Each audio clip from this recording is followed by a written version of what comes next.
Lenovo IdeaPad Slim 3ပဲဖြစ်ပါတယ်ဗျ။တစ်လုံးနဲ့ရောက်ပါတယ်15.6မြင့်တဲ့ပြင်အားရပါရသုံးကျင်နေဆိုတော့ဘေးပေါင်ကျင်းမဲ့ webcam မှာ privacy shutter လေးပါမယ်ဗျ။ keyboard ကအကျယ်ဖြစ်တဲ့အတွက်ကြောင့်မလို့ရုံးသမားတွေစာနံပါတ်များများရှားရတဲ့ customer တွေအဆင်ပြေမှာပဲဖြစ်ပါတယ်။ key spacing တွေကောင်းတယ်အလုံးတန့်အလုံးချောလေးဖြစ်ပါတယ်ဗျ။အဲ့ဒါတော့ Lenovo IdeaPad Slim 3 Ryzen 5ကို9000 series ဖြစ်ပါတယ်။ဘူးတွေခွက်တွေအစုံပါပါတယ်ဗျာ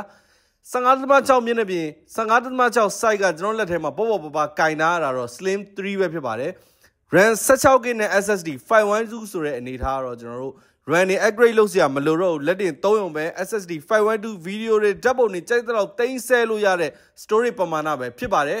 ။ USB port တွေ HDMI Type C port တွေစုံစုံလင်လင်ပါတဲ့ Slim 3ကတော့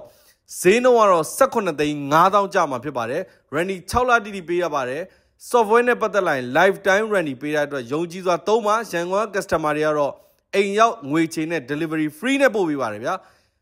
နေရ customer တွေကတော့ငွေကြိုလွှဲစနစ်နဲ့အားပေးပါဗျငွေကြိုလွှဲမှသာကျွန်တော်ပစ္စည်းပို့မှာဖြစ်ပါတယ် laptop ဘီရဖြစ်ပါတယ်ဗျကျွန်တော် laptop နဲ့ပတ်သက်လိုက် laptop ဘီကိုခိုင်းပါကွန်ပျူတာနဲ့ပတ်သက်လိုက်အမျက်ရှိပါတယ်เนาะကျေးဇူးပါ